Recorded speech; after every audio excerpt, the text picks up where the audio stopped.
मित्रांनो, या गिरच्या जंगलात मला काय दिसलंय, महाभयानक हरणी दिसलेत मित्रांनो. तुम्हाला दाखवतो, थांबा.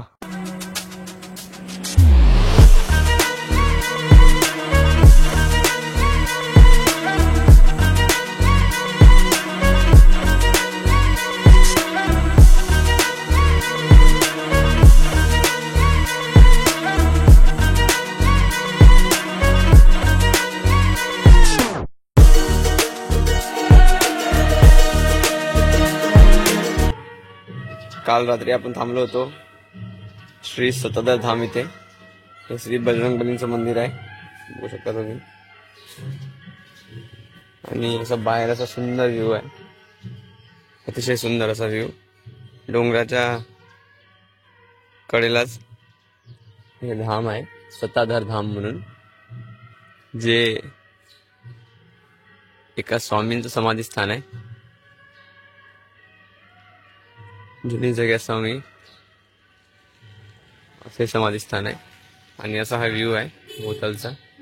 समोर तुम्हाला डोंगर दिसेल आणि इथून आपल्याला 2 किलोमीटर वापस जावं लागेल आता तलाडासाठी. आणि तिथून आपण समोर जाणार आहोत. जय श्रीराम. तर असा मंदिर परिसर आहे. काल रात्री आपला इथं मुक्काम झाला. मला यायलाच 10 वाजले होते. संतांचं स्थान आहे.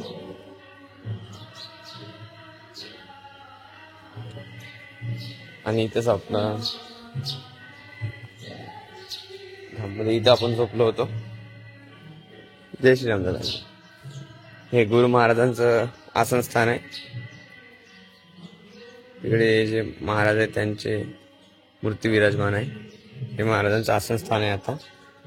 आणि इकडे असा एरिया आहे, तिकडे जेवणाचा एरिया आहे. आणि आपण तिकडे जेवण केलं होतं रात्री आणि इथंच समोर झोपलो होतो. आणि इकडे आपली सायकल आहे जी रेडी झाली आहे. फक्त एकच आहे, पंक्चर आहे. हवा मारून सायकलचं काम चालवतो आम्ही आता. पंक्चर असल्यामुळे समोरच्या गावात वगैरे बनते का बघू, कारण इकडे काही बनले नाही. आता हवा मारलाय मी सध्या, समोर बघू पुन्हा. हा, अरे यार, हवा उतरला पुन्हा. बघावं लागेल, हवा उतरलेला आहे पुन्हा. समोर बघू, पुन्हा मारावं लागेल. पंप असल्यामुळे आपल्याला हे नाही, आता हवा मारत मारत जावं लागेल जोरी पंक्चर बनत नाही तोपर्यंत. आणि असा सुंदर असा निसर्गरम्य वातावरण आहे हा. आणि अशा वातावरणात आपण राहिलो होतो काल रात्रीला. मला 10च्या पलीकडे वाजले होते, झोपायलाच 12 वाजले. असा सताधार धाम आहे जिथं आपण मुक्काम केला होता. आणि आपण आता निघत आहोत. आपल्याला लवकर पोहोचायचं आज. तर मित्रांनो, जय श्रीराम. येथील जीवनदायिनी अशी ही नदी पाहू शकता मित्रांनो तुम्ही. आणि हा आहे रस्ता. नदीला हा बांध आहे समोर छोटासा, बघू शकता तुम्ही. अशा प्रकारे व्ह्यू आहे. इकडे नद्या म्हणा ओढे म्हणा थोड्या थोड्या अंतरावर दिसतच असतात. त्याच्यामुळेच हा भाग बऱ्यापैकी शेतीमध्ये ठीक दिसतोय. काही पार्ट तरी इकडे बऱ्यापैकी लागवड झालेली होती कशाची तरी.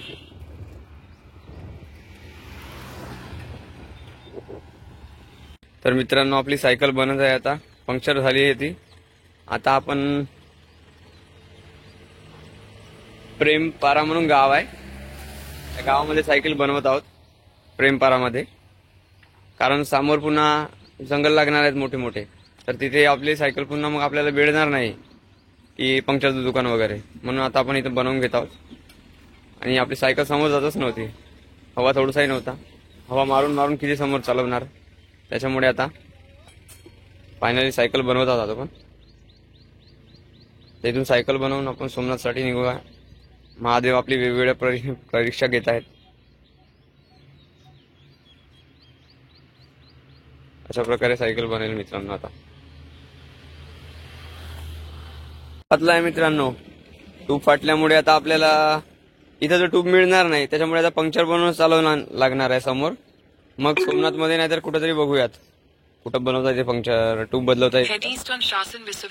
मित्रांनो, आपल्याला ट्यूबच बदलावं लागणार आहे, पण आता इथं ट्यूब मिळणार नाही. त्याच्यामुळे समोर आपण आता सोमनाथलाच बघू. सध्यासाठी पंक्चर बनवून घेऊ आता. कारण टूब फाटला आहे. कसं बसं हिला आपण घेऊन जाऊ तिथपर्यंत. सोमनाथमध्ये बघूयात. खूप मोठा पंक्चर आहे.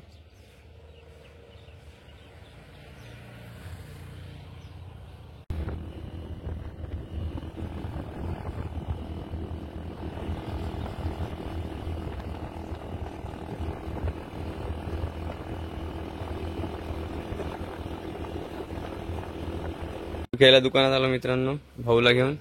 दुकान बंद आहे. जेव्हा दुकान खुलेल तेव्हाच ट्यूब मिळेल. आता मित्रांनो ते म्हणतायत की आपल्याकडे मिळते का नाही का हा ट्यूब. पुन्हा बघायला गेला तर कुठं भेटते. तर खूप आपत होत आहे मित्रांनो, पण भेटत नाही ट्यूब. का करणार आता. दादा आले आहेत पण दुकान खोला. ट्यूब आहे का नाही का म्हणतात. पाहू कसं होतं. हे दादा आपले, ज्यांचं प्रेमपारामध्ये सायकल स्टोअरचं दुकान आहे. त्यांनी आपल्याकडून आपल्या सायकल बनवून द्यायचे 1 रुपया पण नाही घेतला आहे. इतके छान लोक आहेत. कारण बघा ते आपल्यासोबत आपलं दुकान बंद करून माझ्यासोबत ट्यूब घ्यायसाठी आले विसावदरमध्ये. तिथून वेगवेगळ्या दुकानामध्ये आम्ही शोधलो ट्यूब.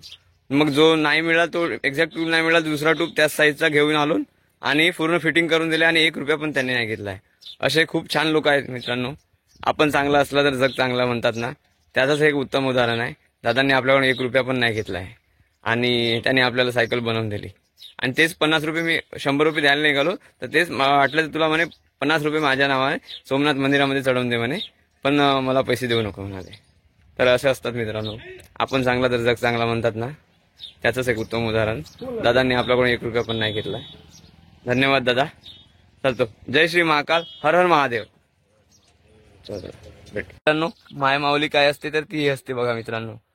संसाराचा गाडा हाकलत असताना, वेगवेगळ्या अडचणींना सामोरे जात असताना या माय माऊल्या आपल्या बैलबंडी हाकत आपला संसाराचा गाडा समोर नेत चालले आहेत. असं असतं मित्रांनो. जे मायेचं स्थान आहे ते कोणीच घेऊ नाही शकत. मित्रांनो आपला अशा एरियातून प्रवास सुरू आहे. पाहू शकता तुम्ही, घाटी, दर्या, डोंगर, असा हा आपला एरिया आहे मित्रांनो. रस्ता पाहता, असा पूर्ण रस्ता आता आपल्याला 20 किलोमीटरचा आहे, जिथून एक गाडी पण दिसत नाही आपल्याला. असा हा रस्ता 20 किलोमीटर या रस्त्याने जाणे आहे आपल्याला आता. तर मित्रांनो बघूयात कशी राहते ही जर्नी. तर महादेव आपल्या सोबत आहेत. एरिया पहा मित्रांनो कसं दिसतंय. तर 20 किलोमीटर पर्यंत हा पूर्ण पॅच आहे जंगलाचा आणि रस्ता असा आहे. पाहू शकता. सायकलवाल्या माणसासाठी किती अवघड आहे तुम्ही समजू शकता. सोमनाथला जाणे इतके सहज नाही मित्रांनो, खास करून सायकलवाल्यासाठी तरी.